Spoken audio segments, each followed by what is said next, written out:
ዘመን አይሽሬ ምርጥ ሙዚቃዎች timeless music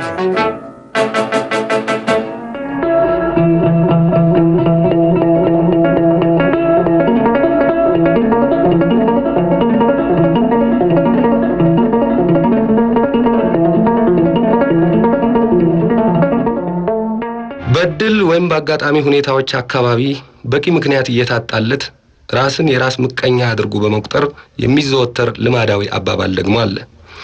የዚህ ልማዳዊ አባባል ደንበኛ የሆነ አንድ ወዳጄ ጥሩ የበቅል ጥም ቀርቦልኝ ለመብላት እጓጓና ገና በጥርሴ ስነካው ተፈናጥሮ ይወድቅብኛል ሲል አጫውቶኛል። ይህን ምን ትሉታላችሁ? ደሞስ ምናልባት አጥንቱን የሚይዝለት ሰው ያስፈልገው ይሆን? በነገራችን ላይ ከመቻኮል ይሁን አበላሉን ካለማወቅ ወይም በከባድ ደረጃ አስነጥሶት አይታወቅም። አንድ ሰው እፊቱ ከተከመረው ያሮስቶ ስጋ ሳህኑ ዳር ያለችዋን በሹካው በኃይል ሲጫናት ሳህኑ ወደ ላይ ዘሎ የስጋው ቁርጥራጭ ከነመረቁ ፊቱ ላይ ሲከለበስ በአይኔ በብረቱ አይቻለሁ ያለ ሰው በርግጥ አለ። አያድርስ ነው። ነገርን ነገር ያነሳዋልና ሳያውቁ አዋቂ በመምሰል ራሳቸውን ስለሚጎዱ ሰዎች የሰማሁትን አንዱን ልንገራችሁ።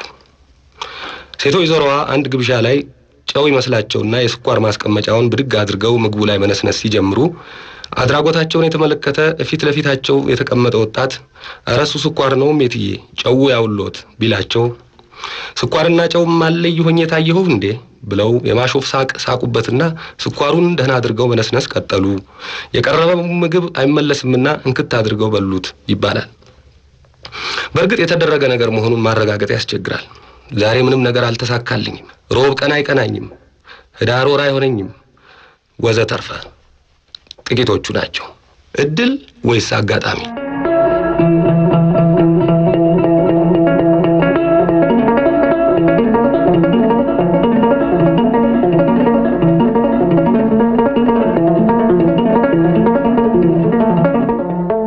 እንደሚታወቀው ሁሉ አውደ ዓመት በሃይማኖት ረገድ ብቻ ሳይሆን በአመጋገብም የተለየ ደማቅ ይዞታ አለው። ጠላው ይጠመቃል፣ ዶሮው በጉ ይታረዳል።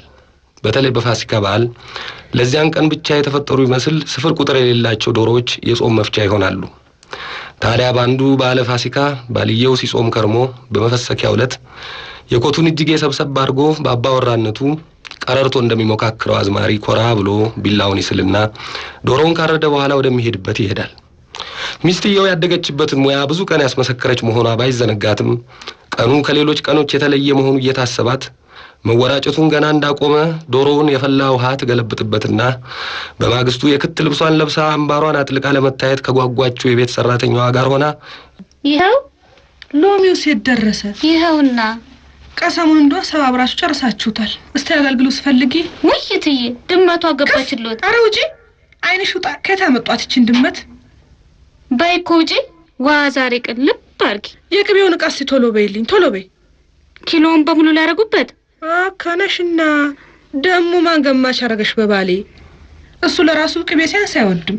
እትዬ የዘንድሮ በርበሬ ተንግዜውም ቅመሙ ሽኮ ነው ተዋጣል ነበር። እሱማ ሐኪሙ በርበሬ ተዋለው እንጂ መስሎት እኮ ነው።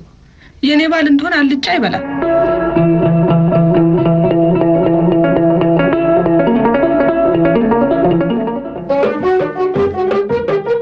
ዘመን አይሽሬ ምርጥ ሙዚቃዎች timeless music በዓል መሸት ሲል ይመጣና የታመቀ የሳጥን ቃና ያለውን ሻሽ የመሰለ ጋቢውን ተከናንቦ አክፋዮች እንደሚያደርጉት ሁሉ በጥሞና ተቀምጦ ቤቱን ቃኘት ቃኘት ያደርጋል።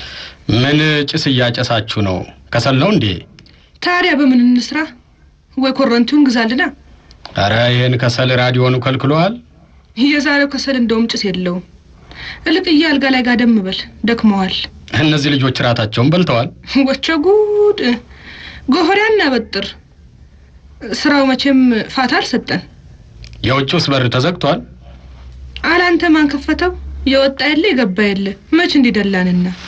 አረ በጉን አስገቡት፣ የሚበላው ስጡት። ደግሞ ተሰበታጭኛ ያመጣሁትን በግ በራብ እንዳትገሉብኝ። እሺ። የምቀባውስ ቅቤ ገዝታችሁ የለም? ለዚህ ለራስ መታቴ። አዎ በሚገባ። ተልባስ ሁሉም ዝግጁ ነው። አሁን ጋደም በልና ዶሮአችን ብስል ስትል ብድግ እናስነሳለን። ኧረ ዛሬ ጤናም የለኝ ይበላልኛል ብለሽ ነው? ምን ይደረግ? ይሄን በፀሐይ መዞር ተው ብልህ አሻፈረኝ አልክ። አንድ ቀን ብቻ ይሄ ብርድ አረከሱስ ሲሰውርህ። ይሄ የደረቀ ሆድ ብዬ ነው እንጂ እሱስ። አይ ግድ የለም አይው ያባልሃል። እውነትሽን ነው። ባንቺ እጅ የተቀመመ ዶሮ ካልበላሁማ። እንግዲህ ይሄን ማሽሟጠጥን ተወኝ። አይ አንቺ ነገር ባሽሟጠጥሽስ መቼ አገባሽ ነበር? እሱስ እውነትህን ነው። ትተነው ነው እንጂ ለሙያውስ ቄሱ ነበርን።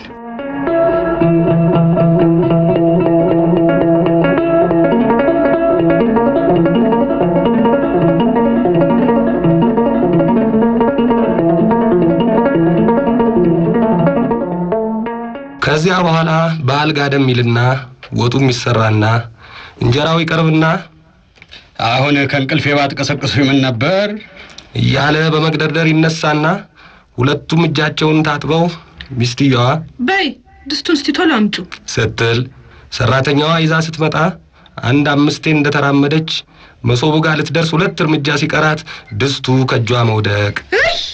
ሰበረችው። ሚስት ራሷን ይዛ መጮህ። ለወትሮ ዶሮ ወጥ የያዘ ድስት ይቅርና ስኒ ሰብራ የማታውቀው ሰራተኛ ባለችበት እንደ ሐውልት ድርቅ አይኗን እስብርባሪው ላይ መሬት እተንጣለለው የቅቤና ሽንኩርት መረቅ ላይ ተክላ ፍጥጥ ሰበረችው። አሁንም ሚስት ከጣሪያ በላይ መጮህ። አበስ ገበርኩ። እንዴት አይነት ጉድ ነው!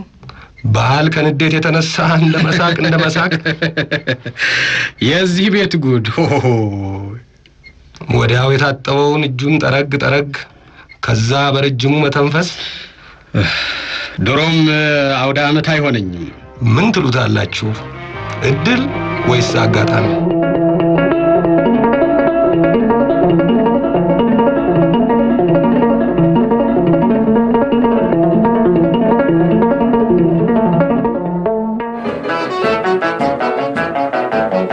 ዘመን አይሽሬ ምርጥ ሙዚቃዎች Timeless music.